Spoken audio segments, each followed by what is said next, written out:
જિલ્લાના સલાયા બંદરના 800 જેટલા માછીમારો હડતાળ પર ઉતર્યા છે ત્યારે ફિશરીઝ વિભાગ દ્વારા અમલી કરાયેલા કડક નિયમોના વિરોધમાં બોટ માલિકોએ પોતાની તમામ બોટો બંદર પર લાંગરી દીધી છે। માછીમારોનો આક્ષેપ છે કે તમામ બોટમાં ફાયર સેફટીના સાધનો અને દિશા યંત્રો સહિતના નવા નિયમોનું પાલન કરવું અશક્ય છે। નિયમોના ભંગ બદલ પોલીસ દ્વારા કરવામાં આવતી કાર્યવાહીથી રોષે ભરાયેલા માછીમારોએ ચીમકી ઉચ્ચારી છે કે જો આગામી દિવસોમાં નિયમો હળવા કરવામાં નહીં આવે તો આ આંદોલન વધુ ઉગ્ર બનશે। ફિશરીઝના કડક કાયદા અને કડક કાયદાના લીધે અમારા નાના મોટા એવા લોજી પહેલે તો અમારા જેટલો સામાન ફિશરીઝ ડિપાર્ટમેન્ટ કહે છે અમે ના રાખી શકીએ એટલો સામાન અમુક વસ્તુ હોય રાખી શકીએ, બાકી હવે ના રાખવાની વસ્તુ અમે નથી રાખી શકતા તો પોલીસવાળા અમારા ઉપર ખોટા ખાલી કેસ કરે છે। અમે પહેલા તો અમારે માછીમારીનો સાધનો પૂરા નથી રાખી શકતા એટલી જગ્યા છે અમારી પાસે, તો આટલા સાધનો અમે ક્યાં રાખશું? જો ખરેખર કાયદાનો નિકાલ કરવામાં અમારે ઉપર નહીં આવે તો અમે આખો દેવભૂમિ દ્વારકા જિલ્લો ભેગો થઈ અને ઉગ્ર આંદોલન કરશું। હાલમાં 800 થી 850 બોટ માલિકો છે, બધા હડતાળ ઉપર બેઠા છે સલાયા। વધારે જરૂર પડશે તો અમે આગળ વધશું। હજી વહેલી તકે સરકાર અમારો નિકાલ કરે, જો નિકાલ કરવામાં નહીં આવે તો પછી અમારે આગળના પગલા ભરવો પડશે। દેવભૂમિ દ્વારકા જિલ્લામાં ફિશરીઝ દ્વારા કડક નિયમો કરવામાં આવતા આજે માછીમારો છે તે હડતાલ ઉપર ઉતર્યા છે। હાલ ન્યૂઝ 18 ગુજરાતી ગ્રાઉન્ડ ઝીરો પર પહોંચ્યું છે, જે પ્રકારે આપ દ્રશ્યો જોઈ શકો છો। સલાયા બંદર કિનારે માછીમારોએ પોતાની બોટ છે તે લાંગરી દીધી છે અને સલાયામાં 800 જેટલા માછીમારો છે તે હડતાલ ઉપર ઉતર્યા છે। ફિશરીઝ વિભાગ દ્વારા જે કડક નિયમો કરવામાં આવતા માછીમારો આજે હડતાલ ઉપર ઉતર્યા છે। ફિશરીઝના જે નિયમો છે તે નિયમોનું પાલન ન થઈ શકવાના કારણે માછીમારો જે હડતાલ ઉપર ઉતર્યા છે। માછીમારોનું કહેવું છે કે જે પોલીસ વિભાગ દ્વારા જે ફરિયાદ દાખલ કરવામાં આવે છે, કેટલાક નિયમોનું પાલન ન થઈ શકતું હોય તેના કારણે હાલ સલાયાના 800 થી વધુ બોટ માલિકો આજે હડતાલ ઉપર ઉતર્યા છે। જૂનાગઢની 14 વર્ષની ટેનિસ સ્ટાર જેન્સી કાનાબારે ઇતિહાસ રચી દીધો છે। વિશ્વના માત્ર 8 શ્રેષ્ઠ ખેલાડીઓ જે ટુર્નામેન્ટમાં પસંદ પામે છે તેવી Australian Open Asia Pacific trophy માટે જેન્સીની પસંદગી થઈ છે। ફિલિપાઇન્સ અને યુકે જેવા દેશોમાં ભારતનું નામ રોશન કરનાર જેન્સી હવે ઓસ્ટ્રેલિયામાં રમવા જશે તો 3.5 વર્ષની ઉંમરથી પિતા પાસે તાલીમ લેતી જેન્સી અંડર 14માં ભારત અને એશિયામાં નંબર 1 રહી ચૂકી છે। મોબાઈલ યુગમાં સોશિયલ મીડિયાથી દૂર રહીને રોજ 6 કલાક મેદાન પર પરસેવો પાડતી જેન્સીએ સાબિત કર્યું છે કે મહેનતનો કોઈ વિકલ્પ નથી। ભારતની આ દીકરી હવે ઓસ્ટ્રેલિયાના મેદાન પર ભારતનો તિરંગો લહેરાવવા સજ્જ છે।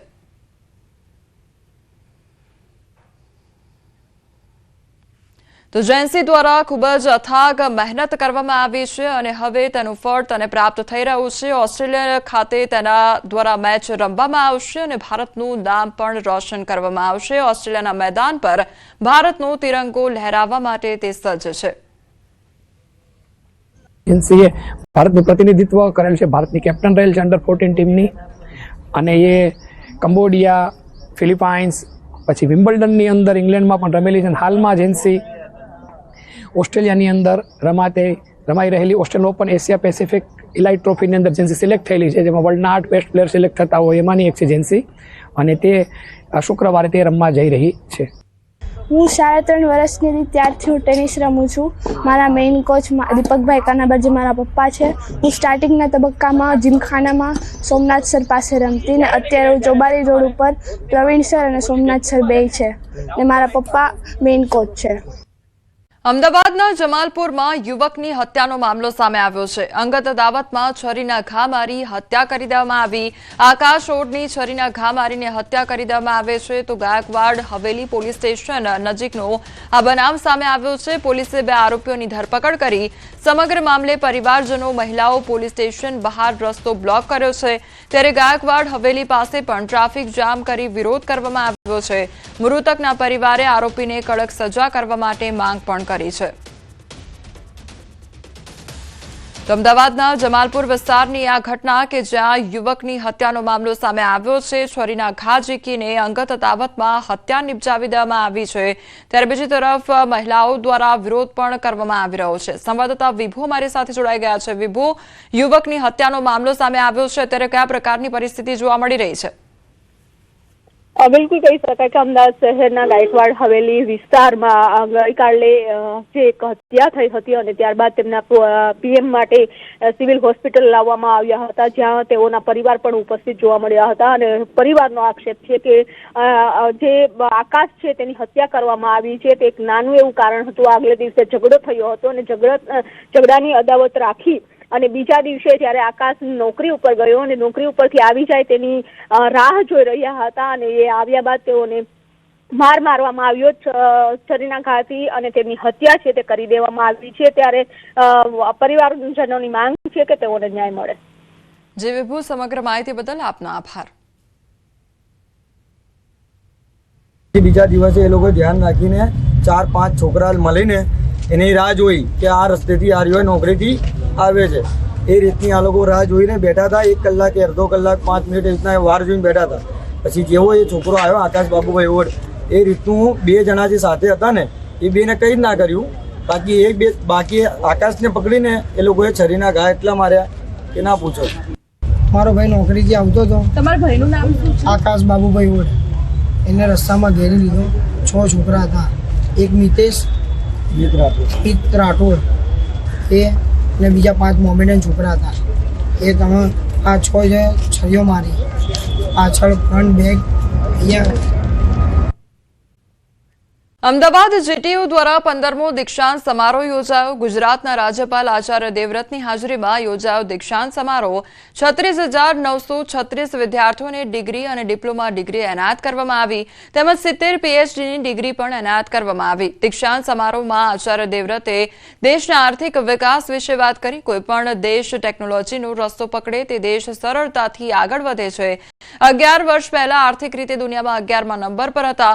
વડાપ્રધાનના વિચારોથી આજે ભારત વિશ્વની 4થી અર્થવ્યવસ્થા બન્યું છે. ત્યારે દેશમાં રેલવેમાં ખૂબ મોટો વિકાસ થયો છે. જ્યારે યુરોપ એરપોર્ટ જૂના થયા પણ ભારતના એરપોર્ટ નવા બની રહ્યા છે તે અંગે વાત કરવામાં આવી.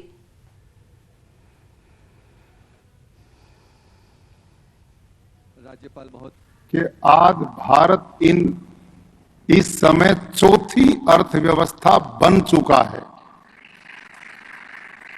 और तीसरी अर्थव्यवस्था की ओर तेजी से बढ़ रहा है. इस थोड़े से काल में आज आप अपने देश के रेलवे स्टेशन देखते हैं तो उनमें आमूल चूल परिवर्तन हो गया है. आज भारत के एयरपोर्ट सारे युवा हैं. दुनिया के और यूरोप के एयरपोर्ट बूढ़े हो चुके हैं और भारत के बिल्कुल नए आधुनिक ટેકનોલોજી સે પરિપૂર્ણ છે. કોટ કલેક્ટર કચેરી ખાતે ભારતીય રાષ્ટ્રીય કોંગ્રેસ દ્વારા એસઆઈઆરની કામગીરીને લઈને ઉગ્ર સૂત્રોચ્ચાર સાથે વિરોધ કરવામાં આવ્યો છે. મતદાર યાદીની ખાસ સદન સુધારણા 2026 દરમિયાન ફોર્મ નંબર 7ના મોટા પાયે ઉપયોગને લઈને ભારે ચર્ચાઓ જાગી છે. ભારતીય રાષ્ટ્રીય કોંગ્રેસે આરોપ લગાવ્યો છે કે છેલ્લા દિવસોમાં રાજકીય પ્રભાવ હેઠળ હજારોની સંખ્યામાં ફોર્મ નંબર 7 જથ્થાબંધ રીતે દાખલ કરવામાં આવ્યા છે. 16 જાન્યુઆરીથી અચાનક સમગ્ર રાજ્યમાં મતદારોના નામ કાઢવા માટેના ફોર્મ 7 અસામાન્ય રીતે મોટી સંખ્યામાં રજૂ થવા લાગ્યા. તેથી કોંગ્રેસનો આરોપ છે કે ભાજપ દ્વારા સુનિયોજિત રીતે ચોક્કસ જ્ઞાતિ, ધર્મ અને રાજકીય વલણ ધરાવતા મતદારોના નામ કાઢી નાખવાનો પ્રયાસ થયો છે. જેથી માંગ કરાઈ છે કે 16, 17, 18 જાન્યુઆરીના રોજ જેટલા પણ ફોર્મ 7 સ્વીકારવામાં આવ્યા હોય તે તમામ ઓફિસોના સીસીટીવી ફૂટેજની તપાસ કરાય અને જથ્થાબંધ રીતે ફોર્મ સ્વીકારનાર અધિકારીઓની ભૂમિકાની પણ તપાસ કરાય. ફોર્મ નંબર 7 એટલે કોઈ મતાધિકાર સામે કોઈ બીજા મતાધિકારને વાંધો હોય તો 7 નંબરનું ફોર્મ રજૂ કરી શકે. પણ 15 તારીખ લગીન 182 વિધાનસભામાં ક્યાંક 30, ક્યાંક 40 અથવા 50 ફોર્મ જ આવ્યા હતા. પણ તારીખ 16, 17 અને 18 ને 19 4 દિવસમાં એવું તો શું થયું કે 10,000 ફોર્મ 7 નંબરના ભરાઈને આવ્યા. કે આ 10,000 વોટર્સો સામે અમને વાંધો છે. એટલે ક્યાંક ને ક્યાંક ભારતીય જનતા પાર્ટીની કઠપુતલી બનીને તંત્ર કામ કરી રહ્યું છે તે સાબિત થાય છે. મહિલા પોલીસ કર્મીના આપઘાતથી ચકચાર મચી જવા પામી છે. મહિલાએ ગળે ફાંસો ખાઈ પોતાનું જીવન ટૂંકાવ્યું. ભાવનગરના પ્રીતિ પરમારે આપઘાત કર્યો. કયા કારણોસર આપઘાત કર્યો તેનું કારણ હજી સુધી અકબંધ છે. મૃતદેહને પોસ્ટમોર્ટમ માટે ખસેડવામાં આવ્યો છે તો પોલીસે આપઘાતનું કારણ જાણવા માટે વધુ તપાસ શરૂ કરી છે. ફતેપુરમાં બુટલેગરો બેફામ બન્યા છે. પાવી જેતપુર વન કુટીર પાસે બેરિકેડિંગ કરવામાં આવ્યું હતું અને તે બેરિકેડિંગ તોડીને ભાગ્યો હતો બુટલેગર. પોલીસે દારૂ ભરેલી કાર રોકવા માટે બેરિકેડિંગ કર્યું હતું, ત્યારે પોલીસે બુટલેગરનો 1 કિલોમીટર દૂર સુધી ફિલ્મી ઢબે પીછો પણ કર્યો હતો. પીછો કરતા બુટલેગર ગાડી મૂકી ફરાર થઈ ગયો. તો પોલીસે કારમાંથી ₹1.71 લાખનો વિદેશી દારૂનો જે જથ્થો છે તે જપ્ત કર્યો છે. સમગ્ર ઘટનાના સીસીટીવી ફૂટેજ પણ સામે આવ્યા છે. તો બુટલેગરો બેફામ બન્યા હોય તે પ્રકારની આ ઘટના સામે આવી છે અને પોલીસ દ્વારા બેરિકેડિંગ કરવામાં આવ્યું હતું બુટલેગરને પકડવા માટે, પરંતુ આ બુટલેગર દ્વારા જે બેરિકેડિંગ છે તે પણ તોડી પાડવામાં આવ્યું હતું.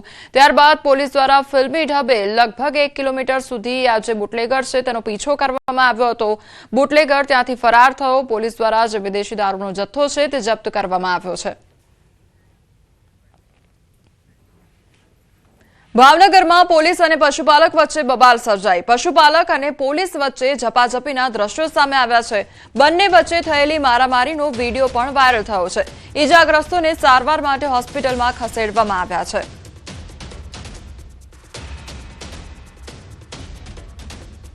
તો પોલીસ તેમજ પશુપાલક વચ્ચે બબાલ થઈ હોવાની આ ઘટના સામે આવી છે અને ત્યારબાદ મામલો ઉગ્ર બનતા મારામારી પણ થઈ હતી, ઝપાઝપી પણ થઈ હતી. બંને પક્ષના લોકો ઇજાગ્રસ્ત પણ થયા છે, તેમને સારવાર અર્થે ખસેડવામાં આવ્યા છે. તો ભાવનગરની આ ઘટના કે જ્યાં આખી જાહેરમાં જ બબાલ સર્જાઈ હતી, પોલીસ તેમજ પશુપાલકો વચ્ચે આ બબાલ સર્જાઈ હતી અને ઝપાઝપી થઈ, ત્યારબાદ મારામારી પણ કરવામાં આવી હતી. વડોદરામાં રસ્તા વચ્ચે કારમાં દારૂની મહેફિલ માણવામાં આવી રહી હતી. રસ્તાની વચ્ચે જ કાર ઊભી રાખવામાં આવી અને સયાજીગંજ વિસ્તારમાં દારૂની મહેફિલ માણવામાં આવી રહી હતી. ત્યારે દારૂની મહેફિલ માણતા નબીરા જોવા મળ્યા હતા. મહારાષ્ટ્ર પાસિંગની કારમાં કેટલાક શખ્સો માણતા હતા દારૂની મહેફિલ. સોશિયલ મીડિયામાં વિડીયો વાયરલ થયો છે. રસ્તાની વચ્ચે કાર ઊભી રાખવાના કારણે ટ્રાફિક જામ પણ સર્જાયો હતો.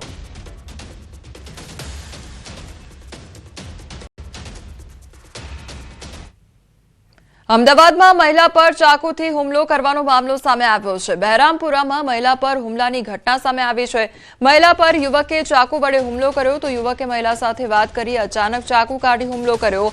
મહિલાએ બૂમાબૂમ કરતા હુમલાખોર યુવક ફરાર થયો. ચાકુ વડે હુમલાને કારણે મહિલાના હાથમાં ઈજા પહોંચી. તો મહિલા પર હુમલાના સીસીટીવી વાયરલ થયા છે. પોલીસે સમગ્ર ઘટનાને લઈને વધુ તપાસ હાથ ધરી છે. તો મહિલા પર હુમલો કરવાનો આ મામલો સામે આવ્યો છે અને આખી ઘટનાના સીસીટીવી ફૂટેજ પણ વાયરલ થઈ રહ્યા છે. ત્યારે પોલીસ દ્વારા પણ વધુ તપાસ હાથ ધરવામાં આવી છે. મહિલાના હાથમાં ઈજાઓ પહોંચી હતી અને તે અંગેના સીસીટીવી ફૂટેજ પણ વાયરલ થઈ રહ્યા છે. બોડકદેવમાં થયેલ ફાયરિંગ મામલે જયરાજસિંહ પરમારનું નિવેદન સામે આવ્યું છે. થોડા દિવસ પહેલા જ અમે મળ્યા હતા. યશરાજસિંહ મામાનો દીકરો થાય છે, આ પ્રકારની વાત તેમના દ્વારા કહેવામાં આવી છે. 3 દિવસ અગાઉ તો મને મળ્યા છે એટલે ખૂબ રાજાના દીકરા જેવો દીકરો. મારી જીવ ઉપર થઈ નથી. કોઈ ડિસ્પ્યુટ નહોતો, કશું જ નહોતું. મારા મામાના દીકરા છે થાય. એના પપ્પા બી નાની ઉંમરે ગુજરી ગયા હતા, કેન્સર હતું. આ સિવિલ હોસ્પિટલમાં નજર નહીં આવે, એમનો જીવ ગયો હતો. ફરીથી પણ હાર્ડ લક. બોડકદેવમાં થયેલા ફાયરિંગનો મામલો સામે આવ્યો છે. સમગ્ર મામલે પોલીસે નિવેદન આપ્યું છે. પતિએ પત્નીની હત્યા કર્યા બાદ પોતે પણ આત્મહત્યા કરી હતી. વસ્ત્રાપુરના એનઆરઆઈ ટાવરની ઘટના સામે આવી છે. પત્નીને ગોળી મારી પતિએ 108ને જાણ કરી હતી. 108નો સ્ટાફ ઘર બહાર નીકળતા પતિએ પણ પોતાને ગોળી મારી આપઘાત કર્યો હતો. તે પ્રકારનું નિવેદન પોલીસ દ્વારા આપવામાં આવ્યું છે. અમદાવાદના બોડકદેવનો આ મામલો સામે આવ્યો છે, જેમાં ફાયરિંગ મામલે ખુલાસો થયો છે. સમગ્ર મામલે પોલીસનું નિવેદન પણ સામે આવ્યું છે, જેમાં કહેવામાં આવ્યું છે કે પતિ દ્વારા પત્નીને ગોળી મારવામાં આવી. ત્યારબાદ પતિ દ્વારા પોતે પણ આપઘાત કરી લેવામાં આવ્યો હતો. 108ને બોલાવવામાં આવી હતી અને 108ને જાણ પણ કરવામાં આવી હતી. પરત આવી અને પોતાની મધરને મળીને પોતાના બેડરૂમમાં સુવા ગયા. એ દરમિયાન અચાનક એમનો છોકરો મધરના બેડરૂમમાં આવીને કહે છે કે મારી રિવોલ્વરમાંથી ગોળી છૂટી ગઈ છે અને મારી વાઈફને વાગી છે, આપણે હોસ્પિટલ લઈ જવી પડશે. આ હકીકત જણાવતા મધર અને એનો દીકરો બંને જ્યાં બેનને ગોળી વાગી છે બેડરૂમમાં આવે છે. એ દરમિયાન એમના દીકરાએ 108ને ફોન કરેલો હોય છે. 108 પણ ત્યાં આવી જાય છે. 108ના કર્મચારી આવી અને આ બેનને ડેટ જાહેર કરે છે કે બેન મૃત્યુ પામેલા છે. એ ડેટ જાહેર કરતાં 108નો કર્મચારી બેઠક રૂમમાં જઈને પોતાના કંટ્રોલ રૂમમાં જાણ કરવા જાય છે કે ભાઈ આ બેનનું મરણ ગયેલું હોય, પોલીસ મોકલી આપો.